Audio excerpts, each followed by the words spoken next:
Ada seorang laki-laki yang sholat sittina sana selama 60 tahun tidak diterima sholatnya satu rakaat pun. Artinya apa?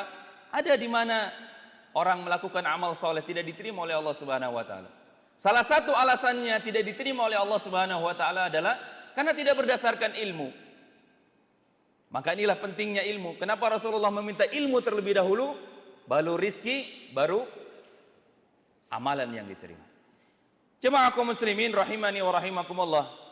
Dan disinilah kita tahu rahasia kenapa Rasulullah sallallahu alaihi wasallam mengatakan man salaka tariqan yaltamisu fihi ilman sahalallahu lahu bihi tariqan ilal jannah. Barang siapa yang menempuh satu perjalanan dalam rangka menuntut ilmu, maka Allah akan memudahkan langkahnya untuk menuju kepada syurga. Hadis ini sangat menarik jemaah sekalian. Kenapa? Karena di antara seluruh ibadah tidak ada yang memiliki keutamaan yang lebih agung daripada menuntut ilmu. Kita tahu bersama bahwa semua ibadah itu butuh satu perjalanan. Kita sholat dari rumah menuju ke masjid butuh perjalanan. Kita haji, kita umrah, kita berbakti kepada orang tua menempuh perjalanan. Ya.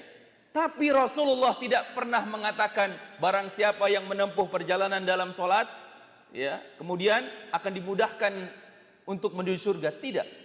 Tapi Rasulullah Shallallahu Alaihi Wasallam hanya mengatakan barang siapa yang menempuh perjalanan dalam rangka menuntut ilmu jemaah sekalian, ya, menuntut ilmu. Rasulullah tidak mengatakan siapa yang menempuh jalan untuk sholat berjamaah, siapa yang menempuh jalan dalam berbakti kepada orang tua. Tidak jemaah sekalian. Tapi Rasulullah SAW mengatakan siapa yang menempuh jalan untuk menuntut ilmu.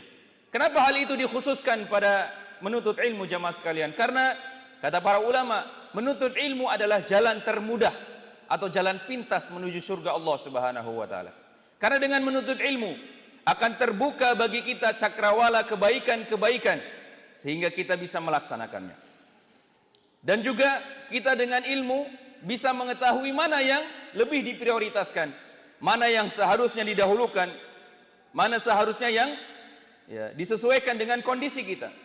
Dan juga dengan ilmu kita bisa mengetahui mana skala prioritas yang perlu kita lakukan lebih utama. Dan dengan ilmu juga kita bisa mengetahui tentang keburukan-keburukan sehingga kita bisa menjauhinya. Maka benarlah kata Rasulullah sallallahu alaihi wasallam, menuntut ilmu itu adalah jalan termudah menuju surganya Allah Subhanahu wa taala. Saya akan memberikan beberapa dalil di dalam Al-Qur'an yang dapat menegaskan kepada diri saya pribadi dan kepada jamaah sekalian bahwa menuntut ilmu adalah ibadah. Karena banyak orang menganggap orang yang duduk dalam majelis ilmu tidak menganggap dirinya sedang beribadah. Kalau lagi sholat, dia merasa dirinya beribadah. Kalau lagi puasa, dia merasa dirinya sedang beribadah. Kalau sedang haji, umrah, dia sedang beribadah. Tapi ketika duduk dalam majelis ilmu, dia tidak merasa dirinya beribadah. Oleh sebab itu jamaah sekalian, mari selama bulan suci Ramadan ini, ya, kita duduk dalam majelis-majelis ilmu, baik mendengar ceramah, kultum, kajian-kajian dan lain sebagainya. Agar apa? Agar kita semakin bertakwa kepada Allah Subhanahu wa taala. Jemaah sekalian, Allah Subhanahu wa taala banyak memberikan informasi kepada kita kaitannya dengan kemuliaan menuntut ilmu. Dalil yang pertama, Rasulullah sallallahu alaihi wasallam tidak pernah diperintahkan oleh Allah Subhanahu wa taala di dalam Al-Qur'an sebagaimana yang sudah kami sebutkan tadi bahwa Allah tidak menyuruh atau tidak pernah menyuruh Rasulnya untuk meminta sesuatu kecuali meminta ilmu. Wa qul rabbi zidni ilma. Itu yang pertama. Yang kedua, Nabi Adam alaihi salatu wasalam tidak dimuliakan oleh Allah Subhanahu wa taala di atas malaikat dan di atas iblis kecuali dengan ilmu. Apa kata Allah Subhanahu wa taala? Wa 'allama Adam al-asma'a kullaha tsumma 'aradahum 'alal malaikah. Dan ingatlah ketika Allah Subhanahu wa taala mengajarkan kepada Adam tentang seluruh nama-nama yang ada di muka bumi ini. Artinya Allah mengajarkan ilmu kepada Nabi Adam alaihi salatu wasallam. Kemudian faqala ambiuni, kemudian dikatakan kepada malaikat, coba engkau sebutkan nama-nama yang telah saya ajarkan kepada Adam alaihi salatu wassalam. Apa kata para malaikat? Qalu subhanaka la ilma lana illa ma 'allamtana. Para malaikat mengatakan, maha suci Allah, tidak ada yang kami ketahui kecuali apa yang diajarkan oleh Allah kepada kami. Ketika para malaikat tidak bisa menjawab, maka Allah mengatakan kepada Adam, wahai Adam, qala ya Adam ambihum bi asmaihim. Wahai Adam, beritahukan kepada mereka nama-nama yang telah aku ajarkan kepadamu. Setelah Nabi Adam alaihi salatu wasalam mengabarkan tentang nama-nama seluruh yang ada di muka bumi ini, maka nampaklah kemuliaan di hadapan Adam alaihi salatu wasalam. Maka ketika itu Allah Subhanahu wa taala menyuruh para malaikat dan iblis untuk bersujud kepada Adam, yaitu sujud penghormatan, bukan sujud ibadah. Kapan para malaikat itu bersujud kepada Adam? Ketika Adam memiliki ilmu yang tidak dimiliki oleh malaikat. Oleh karena itu, jemaah sekalian, merupakan perkara yang sangat agung, sangat mulia ilmu ini, sehingga Allah Subhanahu wa taala memuliakan Nabi Adam alaihi salatu wasalam di atas para malaikat. Itu semua karena ilmu. Kemudian dalil yang ketiga, Allah Subhanahu wa taala mengatakan dalam Al-Qur'an, yarfa'illahu alladhina amanu minkum walladhina utul ilma darajat.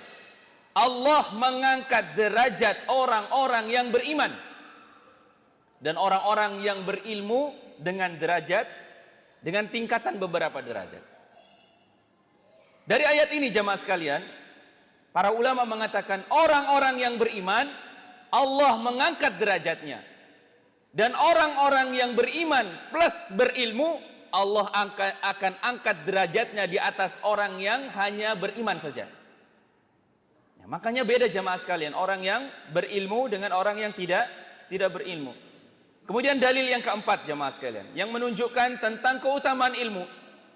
Allah Subhanahu wa taala menceritakan kepada kita semua di dalam Al-Qur'an, yang hampir setiap hari Jumat kita baca, yaitu di dalam Quran surat Al-Kahfi. Allah Subhanahu wa taala menceritakan salah satu kisah yang sangat istimewa di dalam Al-Quran, surah Al-Kahfi, yaitu kisah tentang Nabi Musa alaihi salatu wasalam yang bertemu dengan Nabi Khidir. Dalam hadis disebutkan bahwasanya suatu saat Nabi Musa alaihi salatu wasalam berkhutbah di hadapan bangsa Bani Israel.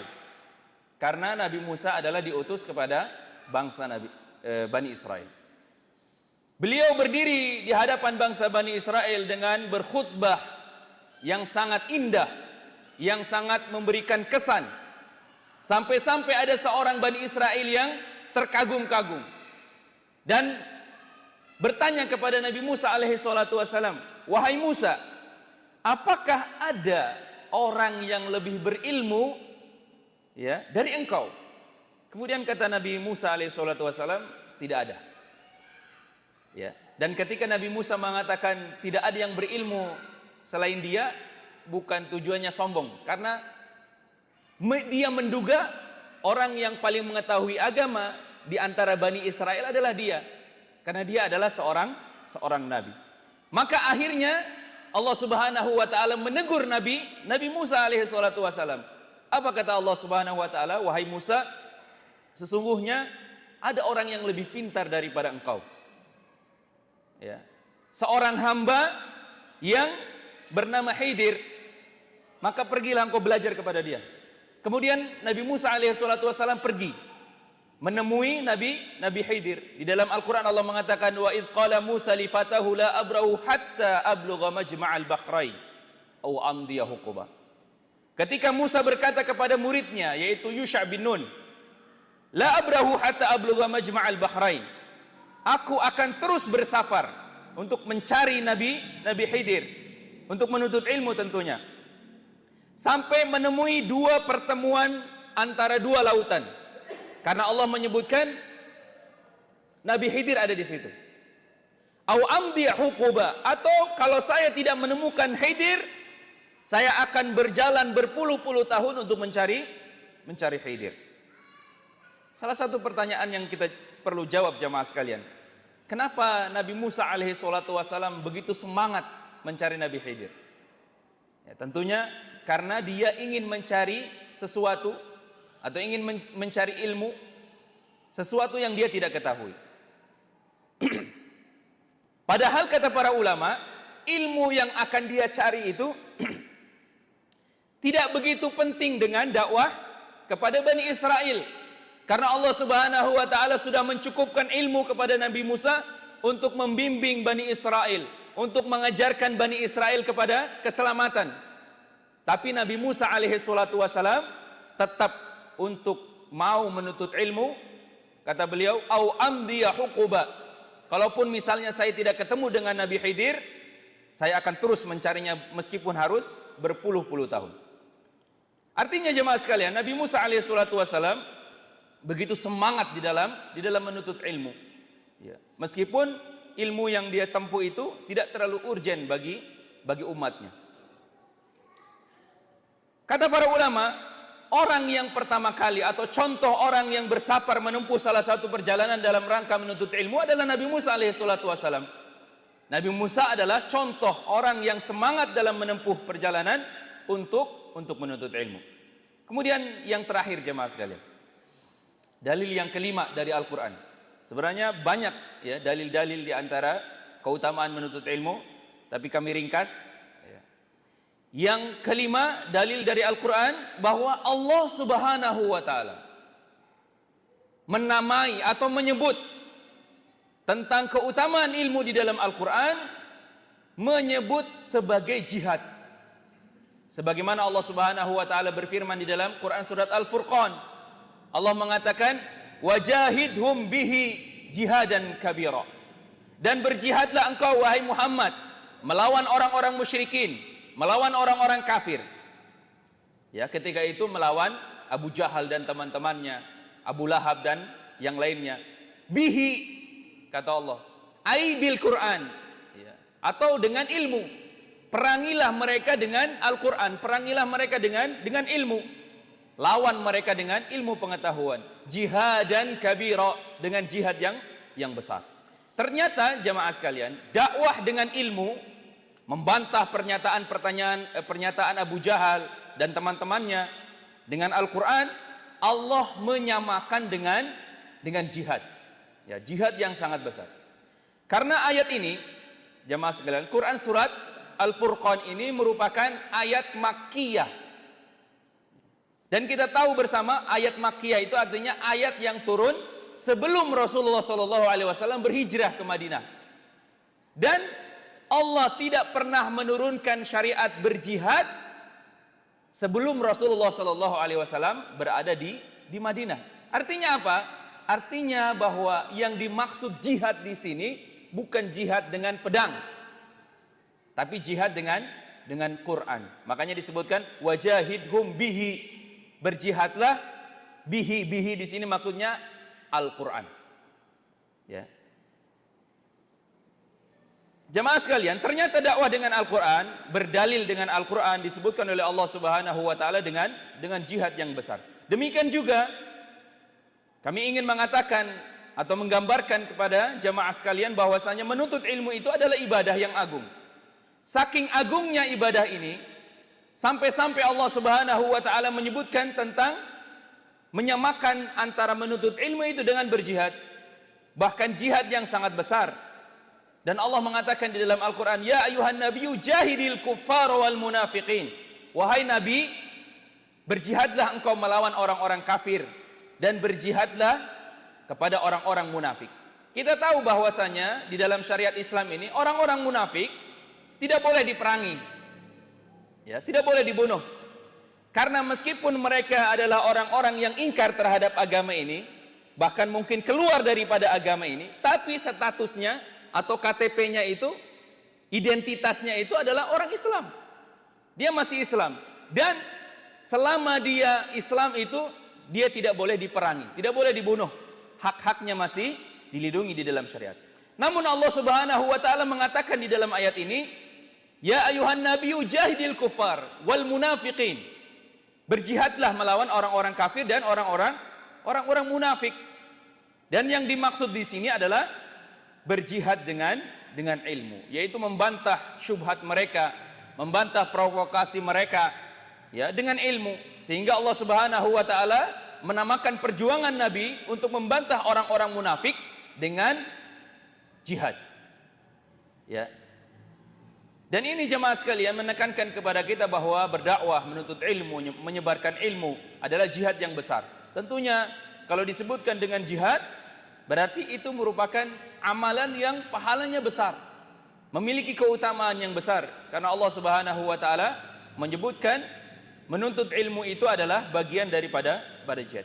Dan dari sini jemaah sekalian, para ulama menyebutkan bahwa orang-orang yang berdakwah, mereka disamakan kedudukannya seperti orang-orang yang berjihad di medan perang.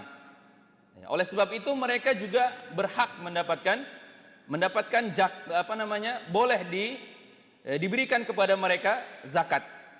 Karena mereka disamakan kedudukannya oleh Allah Subhanahu wa taala sebagai orang-orang yang berjihad. Jemaah sekalian, mungkin sampai di sini dulu. Insyaallah kita akan lanjutkan kaitannya dengan keutamaan menuntut ilmu yang akan diambil dari dalil-dalil hadis Nabi Shallallahu Alaihi Wasallam. Yang hari ini kita mengetahui tentang keutamaan menuntut ilmu dari Al-Quran. Dan sebenarnya masih banyak sekali dalil-dalil di dalam Al-Quran yang menunjukkan tentang keutamaan menuntut ilmu. Tapi mungkin kita rasa cukup. Yang insya Allah kita akan lanjutkan di pertemuan-pertemuan yang lainnya, yang akan kami sajikan ya, dengan dalil-dalil yang kaitannya dengan hadis Nabi SAW.